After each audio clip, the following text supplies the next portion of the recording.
On this episode of The AARchaeologist, I'm looking at a 1970 AAR Cuda in the junkyard and a few other surprises. Yeah, surprises to say the least. Okay, 1970 Plymouth AAR Cuda. It is a real AAR Cuda. The fender tags are still there. The VIN plate is not.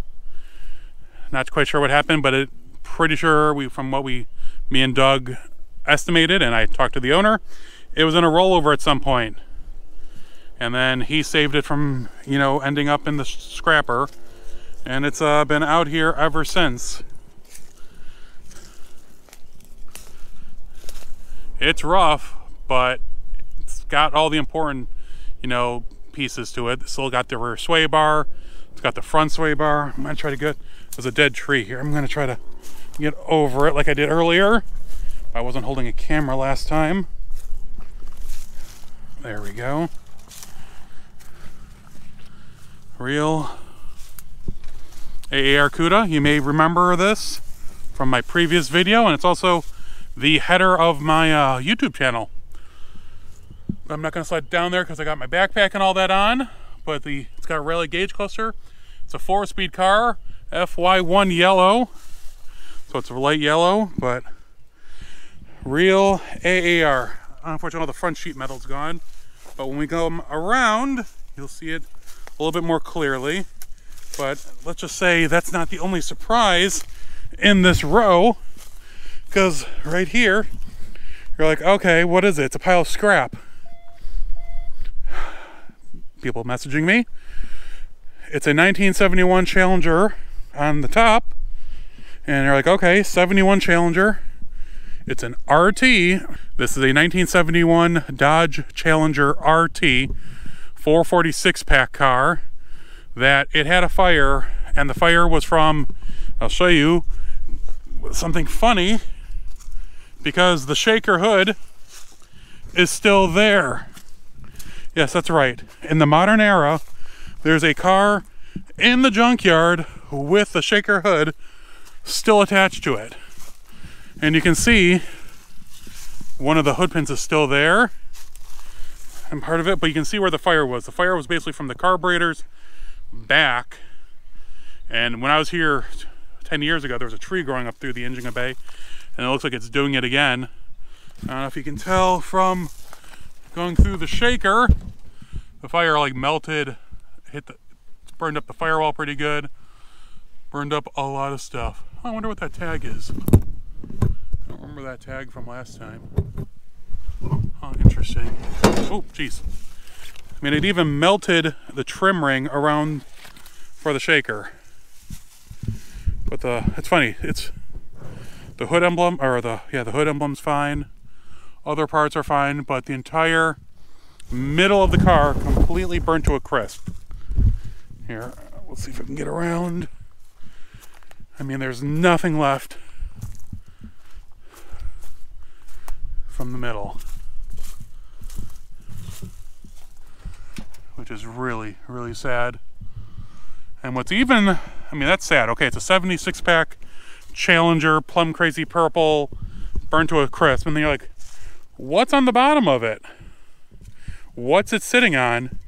And it's sitting on a 1969 Dodge Charger RT, which is just as bad. And the rear emblem is still on the tail panel.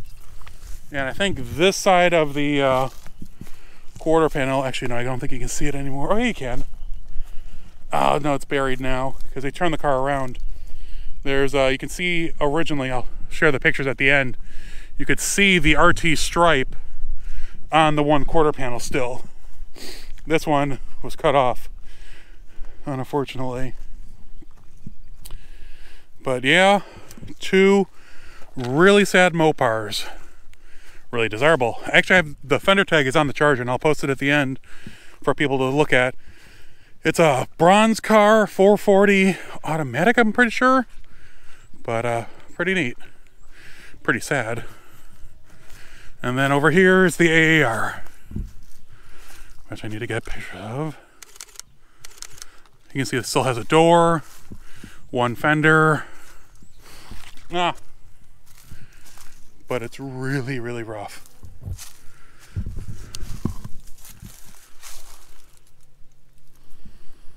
But yeah, finally a good use for a Mustang. Haha, I know, not funny. Oh man. So that's it from this yard. I hope you all enjoyed the walkthrough. Enjoyed everything this yard owner saved. And hopefully I won't see it again in another 10 years. Now I gotta go walk a mile back to my car. This was the very last bit of video that I shot at the yard before I left. You can see the sun was getting pretty low in the sky, and the shadows were enormous, especially the ones behind the big trees. But you can see they're real long here. So I was fortunate to get it before the sun went below the horizon, and then it would just be terrible for my drone. So I was very fortunate that the timing worked out the way it did, and the video work came to an end. I know it wasn't as much as people had hoped for, but it worked out. I was able to document all the important bits, and the drone work, while it isn't great, it did get to cover a good majority of what was important, especially in this row with the AAR Cuda and the Shaker Challenger and the Charger. The rest of it wasn't that important. I mean, the Chevelle wasn't anything important. There was a Buick in there, wasn't that important. Yeah, it's all good parts, but, you know, we had to focus with what time we had on what was available. And I really wanted to get this yard. This was just as the sun was setting. I did a nice little 360-degree video of a good majority of what this yard is. It looks small in comparison, but it is a lot bigger than this gives it credit for. I could have spent multiple days there, and I did. I wasn't, maybe not all at the same time, you know, a little bit 10 years ago. But next time, I plan to at least devote 2, maybe 3 days. That way I can fully document all the interesting cars that are at this property to the full extent of my ability. If it wasn't for my friend Doug documenting like those Z28 Camaros, I wouldn't have had those cowl tags that would have clearly shown what they were. But it was neat to see the Challenger with the Shaker, with the tree growing through it again, that not much has changed in 10 years. The AAR Cuda was, for the most part, unchanged. The fender tags were still there. What's left of them. No one had picked any parts off of these cars in the 10 years since I was there last. There you can see the fender tags and how rough it is, but the important information was there. And this had a lot of rare parts, like the rally gauge cluster, the disc brake setup, the rear sway bar. I think the front sway bar was there. The 71 Challenger shaker car, that had the grill in it, that had the tail lights, the shaker was still there. And man, I can't tell you how many people wanted that shaker hood just for wall art because of how cool it is. And the Charger RT underneath, nowadays, even with the quarter missing and it being partially crushed, I bet you someone would fix it up. I mean, everything is available from AMD for these cars now. So it's a 440 automatic car, so it's not super rare, but it's definitely worth saving. Same thing with the AAR Cuda. You can buy almost everything you need to put that car back together. Yeah, it might not be numbers matching, but at least would still exist. Same thing with the Mercury Cyclone spoiler. I don't know how many were made, but not many. You know, there are just a few things that you don't expect to find in a junkyard, like an original Mercury Cyclone spoiler. Hard accident. Just hanging out in the yard. Hey everyone, I hope you enjoyed that video from my friend's yard. That is the last video in this series from his yard, unfortunately. I had actually shot more content, but I guess it didn't record, or my GoPro is always weird. Sometimes it could be recording, but then it shuts down. I thought I had it under a good eye, but I missed, I had a full video on that Cyclone spoiler. I had a short video on just for, you know, Instagram and all that. I had a full walk around and just didn't record. I will get back there here in the future to document that more fully because it deserves it, and a bunch of other stuff. I know one of the big complaints is that I didn't spend enough time going through and documenting the cars, and the issue is I just didn't have enough time.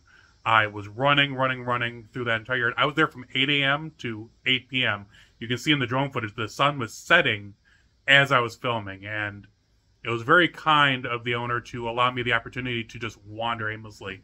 He trusted me completely and let me do whatever I need. I just parked in the yard, and there was an open gate through next to his house. And so he just let me do whatever I had to do and then leave and just let him know. But that was incredible, especially after not being there for 10 years. And then right after that, the next day, I went to another yard in Michigan. But more than likely, what I'm going to do is I'm going to take a little break on the series of videos. I'm going to do a few individual videos. I have the next one coming up will be an update from Todd's yard. And that will be pretty good because a lot of stuff has changed. We've sold a whole bunch of cars. I think we only have one 69 Camaro left, and it's a really, really rough project. Everything else, we sold the SS Nova, we sold the Buick, we sold the 70 SS Camaro. So we sold a bunch of stuff. You'll see in the video because I got some really neat drone work going on. From here on out, I'm legitimately leaving tomorrow morning to head to Detroit. I have a barn find shoot to do on the way.